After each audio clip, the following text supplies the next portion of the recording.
Hello, good morning. I hope that you're all well.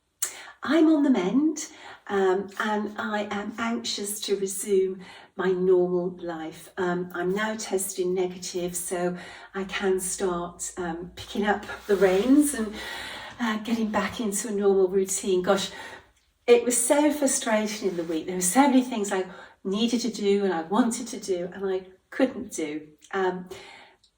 All your comments last week, honestly, they meant so much to me. Yes, I am a trooper. I've been self-employed for most of my life, and when you're self-employed, you're used to, if you're not well, you drag yourself out of bed and you work, because if you don't work, you don't get paid. So for me, I don't like being ill, and I don't like not being able to do the things I want to do. Ray is fine. He's had no long-term effects from COVID. He's back playing golf, and in fact, he won a match this week, so he was very, very pleased. He has a cataract operation tomorrow, so please hold him in your prayers. I did fall behind in the week with a lot of things that I really wanted to do, but the silver lining of having COVID meant that I got extra stitch time in. And last weekend I showed you a new start, and that new start became a finish. This sampler took me 7.5 days to stitch, and here she is. This is Emily's beautiful sampler. I'm thrilled to bits with this sampler. There's nothing else like this in the hats portfolio, so again we're adding to the breadth of our portfolio, which is very, very important to me. This sampler is stitched entirely over 2, cross stitch over 2 with 13 colours, and I've got to say that I had so much fun stitching this sampler and reproducing the sampler.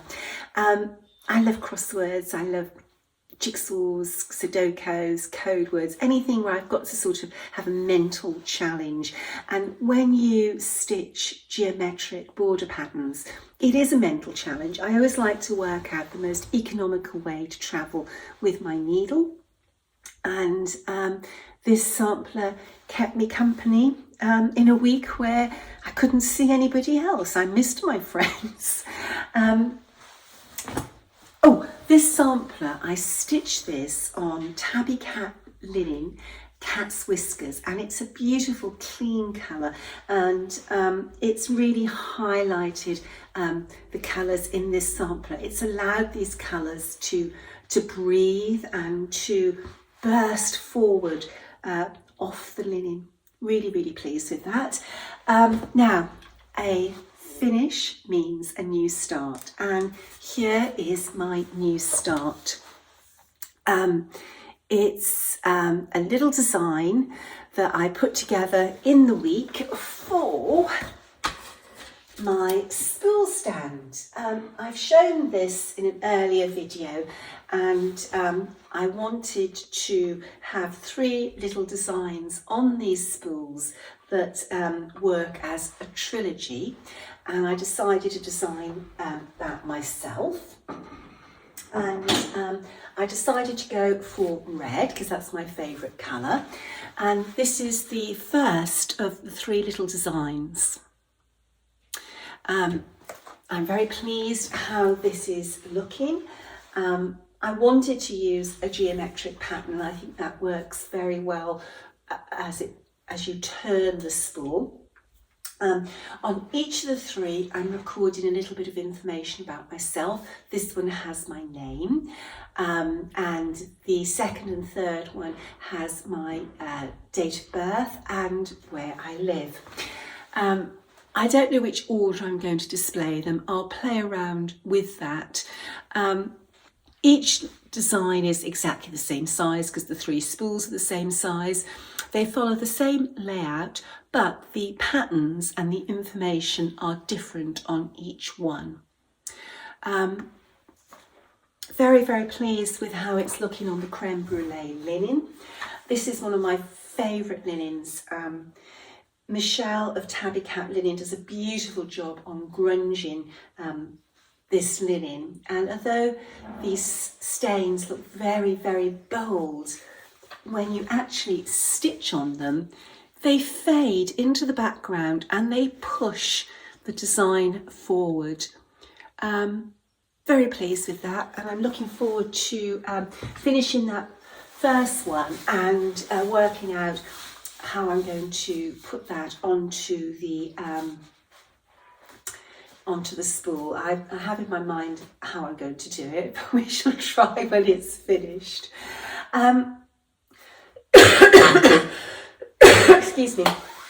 Having COVID this week means that my friend Sue and I have not been able to get together, and we had planned for many, many months that this weekend Sue would be with me to do this floss tube, and that's because I'm going to talk about our new release, Emily Ann Greenaway. And Sue stitched the model for Emily, and she carried out the research and guest wrote Emily's booklet. I'm hoping that maybe in a week or so that Sue can join me when I'm COVID free, and we will sit down and talk about Emily's sampler. I do feel that Emily is Sue's story to tell. Emily is a delightful sampler. I love everything about this sampler. I love the colours that she chose. I love the motifs that she chose. These rabbits and deer are just adorable. Everybody who's seen this sampler said, oh gosh, that's so Christmassy. And this is a very sort of Christmas design. And it's a funny thing, I actually have 3 quite tall Christmas ornaments that sit on the sideboard that are like this in a urn or bowl with this sort of design with baubles on. And yeah, I would never say, oh, that's, you know, it's just funny how things click in your mind. You say, yeah, that is Christmassy. The font that Emily chose looks very, very elegant. Very, very pretty sampler. It's stitched entirely in cross stitch over 2, so you can stitch Emily on linen Ada, whichever you would like. Her stitch count is, and that's on the inside cover, is 184 stitches by 144 stitches. So if you stitched Emily on 14 count Ada, 28 count linen, she would be 13.14 by 10.29. If you stitched her on 18 count Ada, which is 36 count linen, she would be 10.22 by 8 inches. And if you stitched her on 46 count linen, she would be 8 by 6.26. She uses 18 colours. Colour is a very integral part of this sampler. There's some beautiful colours in the sampler. Now, Sue did the research for Emily, and she actually found out an awful lot about Emily, but I'm not going to go into that in detail here. I'm going to leave that for you to enjoy when you get her booklet. There are many pages of research in the booklet, but I can tell you that Emily places her sampler in Sibbertswold, which is 6 miles north of Dover. Now, Dover is a very famous port city, historically and, you know, in modern times as well.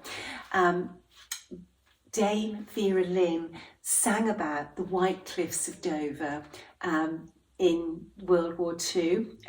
There'd be bluebirds over the White Cliffs of Dover. That's a song that means an awful lot to many, many people. Anyway, you can enjoy Emily's story in her booklet, and when Sue can join me to tell you that. She did have a long life. She died at 95 years of age, and Sue says that she has a feeling that she was a strong and kind woman with a sense of duty and care towards her family, providing a loving home when one was needed. And that's so nice. You do pick up things from samplers when you work with them. Anyway, Emily's booklet is available on our website and from needlework stores around the world, and you can also purchase her as an instant PDF download off our website. When you purchase a PDF download, we deliberately price them way under the cost of the printed booklet, so that if you want to go and have the booklet printed in the size and format that you want, that you can do so.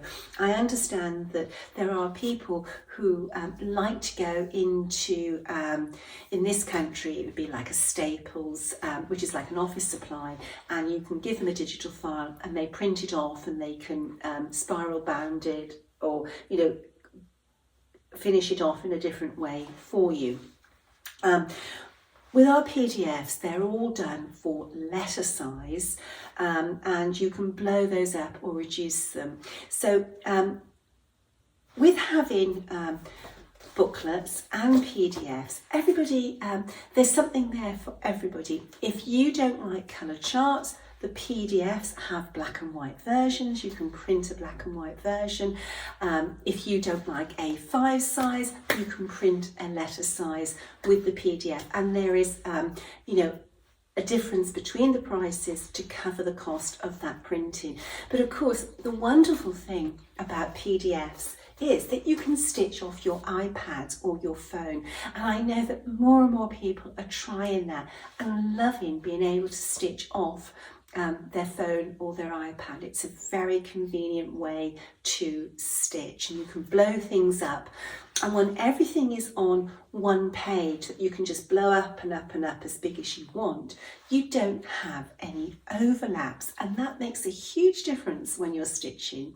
Not to have to turn a page and line things up. Give it a go. Try the PDFs. They are very, very popular. Okay, so what else have I got here? I've actually got quite a bit, haven't I? I was very, very excited at the Attics Bristol weekend to receive one of the Stitchfolk project bags. I have been wanting a Stitchfolk project bag ever since I was gifted one, and I'm always too late to the party to get one of these. They are put up on Facebook and they're gone. And whenever I see the Instagram, whenever I see the Instagram post, it's too late, they're sold out. So when I received this project bag at the Bristol weekend, I was in seventh heaven. They are beautiful. If you get a chance of grabbing yourself one of the Stitchfolk project bags, please do so. You will not be disappointed. They are beautifully made, beautifully finished, so professional. I just love them. And it's just got the right amount of padding to protect your projects. And I love all the sort of quirky designs that they have for their fabric. Really, really lovely. I am the proud owner of a Stitchfolk project bag. Okay, some new linen. I've got a lovely piece of tickety-boo here, and it's this beautiful deep autumn gold. It's gorgeous. I've got some ideas of how I'm going to use this, and I just love the name Tickety-Boo, and it's by Tabby Cat Linen. Beautiful colour, so rich. Michelle's really managed to obtain a gorgeous depth of colour on this, but it's not gaudy, it's a really muted shade of this beautiful deep rich autumn gold. What else have I got? When I was at the attic. I met up with my dear friend Melissa, and she gave me lots of goodies, but I'm going to show you two of the goodies, and this is some things that she stitched for me. God Save the Queen, and a Platinum Jubilee commemoration sampler for our beloved Queen. They're beautiful. Melissa's stitching is gorgeous, and when somebody stitches a gift, it makes them so special. These were finished by Faye Rigsby of Carolina Stitcher, and you know, Faye again has finished these so beautifully. I love the little charms that have been put on. They're little coins celebrating our wonderful Queen, and these just come off and then you can just repin them wherever you want. I love that. Really nice. So thank you, Melissa. You know how thrilled I was with both of these. Okay, so I received this beautiful fob and charms from LaDonna Snell Baker of Sampling of Memories, and this one shows Esther Pickford, which is this sampler here. Esther's colours are so beautiful. I thoroughly enjoyed stitching this sampler, and of course her crowning glory is this beautiful double sawtooth satin stitched border. Oh, my needle enjoyed that so much, so much. This actually leads me into a question that I received about satin stitching, and the person was asking me, let me see if I can find it.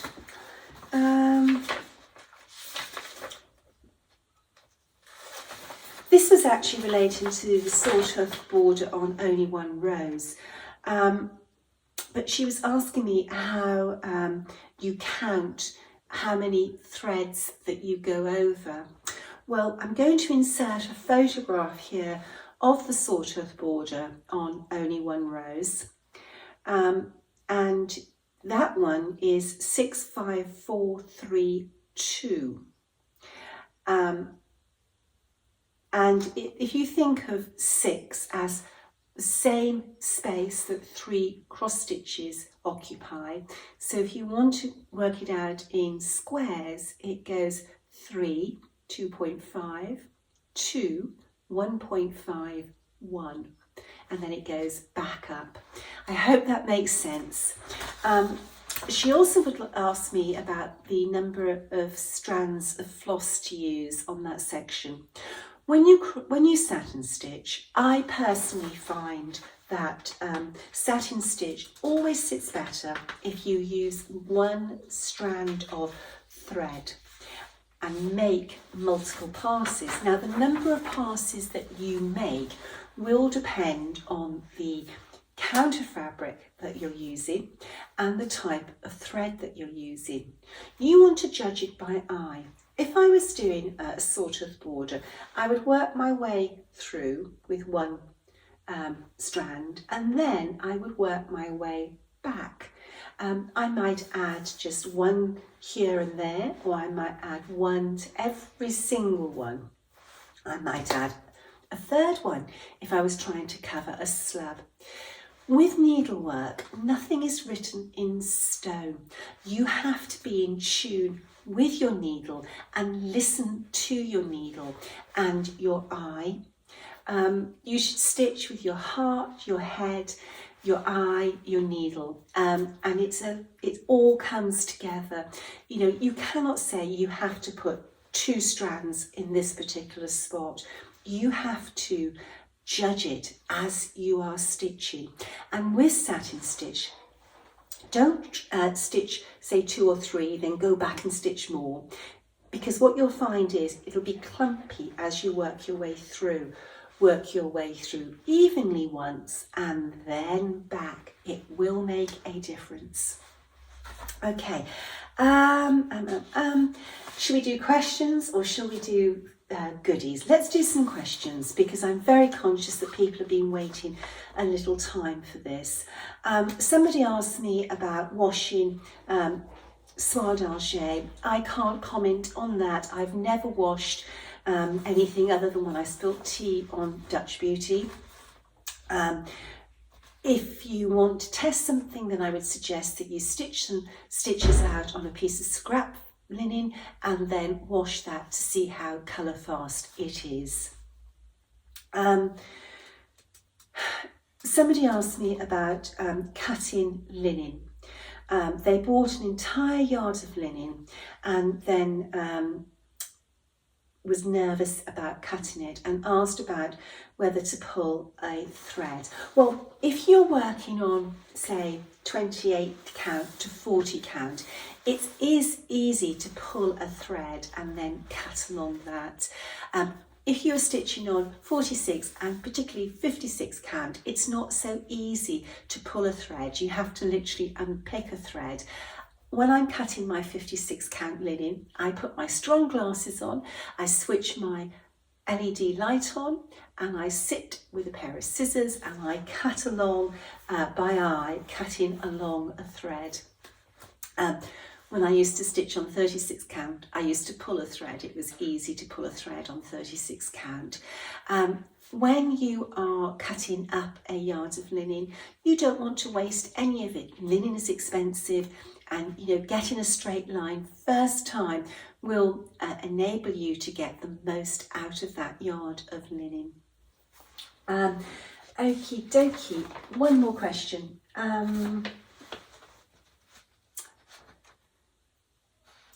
About the order in which you stitch a sampler.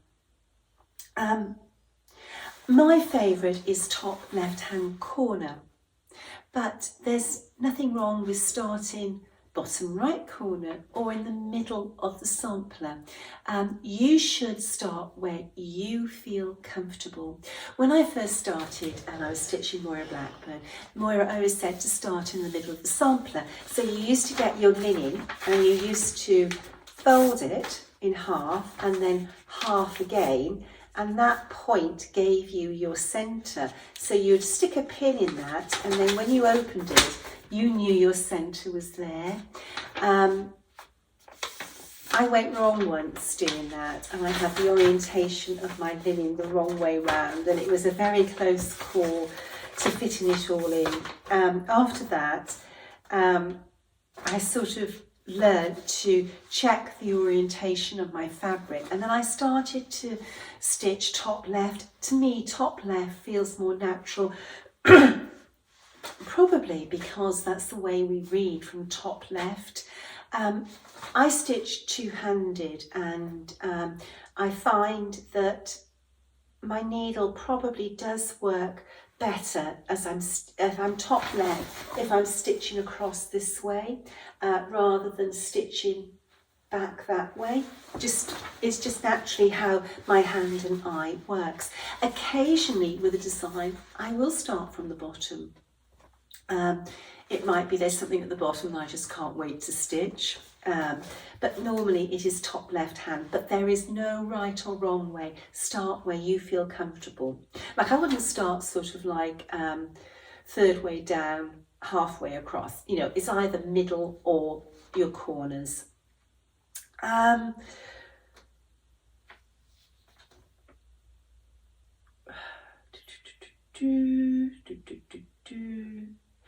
Oh, somebody was asking about corrections on charts. If we know of a problem with one of our charts, and there will always be problems with charts, you can't lay down like 80,000 stitches and there not be, something that's not quite right, even though that we always aim for perfection. If there's a known correction, if you go to the sampler you're stitching, go to their web page on the Hands Across the Sea Samplers website, onto their web page, underneath the thumbnail photographs, there's a series of tabs. If there's one that says stitch corrections, then those are the known corrections. If there's no tab, it means that no problems have been highlighted to us. There isn't always a problem, but sometimes there are corrections which you should always check on before you start a sampler. Oh, this is lovely. Somebody was talking about Harriet Salt. She says Harriet Salt is a lovely sampler and it is easy and comforting to pick her up in the evenings and work on one of the patterns. They are, these geometric patterns really are. And she says Harriet must have been a popular friendly girl as there are many bed numbers on her sampler. She also strikes me as a neat and orderly girl, and perhaps this is another reason I've enjoyed working on this sampler. It's fun to study each of the Hats Bristol samplers and think about the girls and their personalities. They each were diligent with the alphabets and numerals, then their personalities shine in the lower section, which is fabulous. And I just love that email. That's somebody who is thinking about, oh my arm, thinking about the sampler that they were stitching on and connecting and with that girl and putting herself in their shoes and understanding their life and what their stitching meant to them. Harriet, she meant a lot to me, and I thought a lot about her and her life in the orphanage when I was stitching this sampler.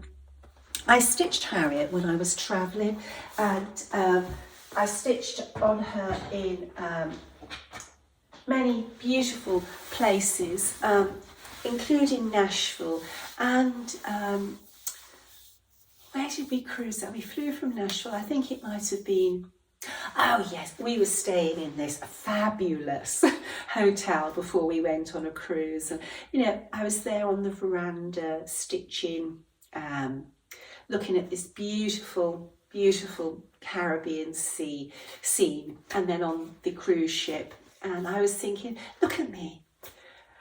Look what I've got and look what Harriet had, and it really makes you realise how lucky you are and what those little girls had to face in life and how important George Mueller was to them, to give them a start in life. Right, I've digressed a bit there.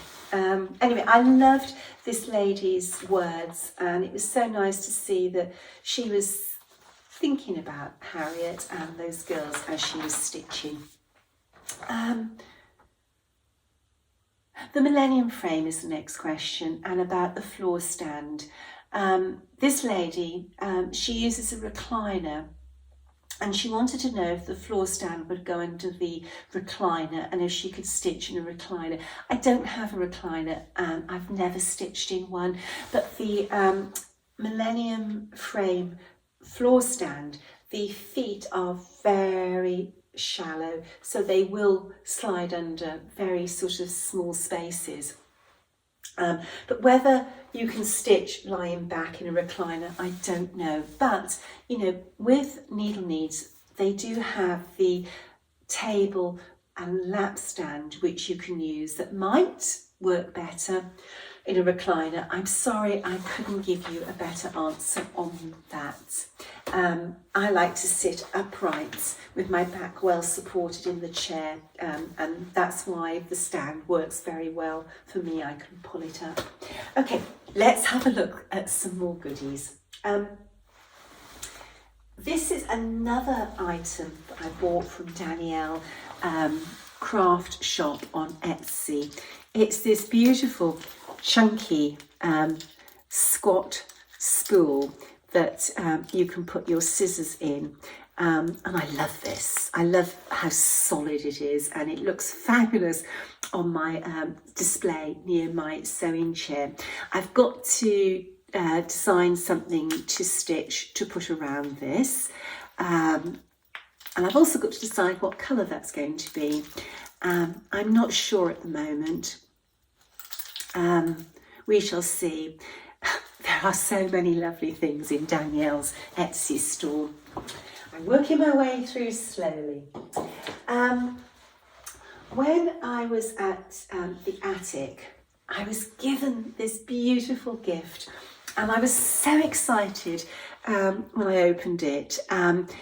It's by John and Diane, Early American Workshop, and they're on Facebook as Early American Workshop, and this is a tomato pin cushion.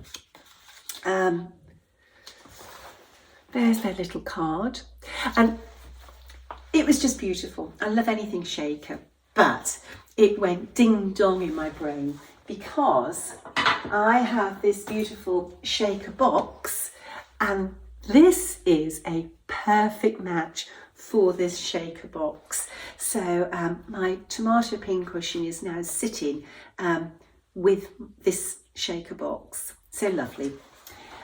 I was thrilled to bits receiving that. I bought several of these at the attic. They're great. When you're working, you can put things on there like needles and spools. It just helps keep your work surface tidy. And of course, it's lovely to have something with the attic on. I bought one of these for a friend as well.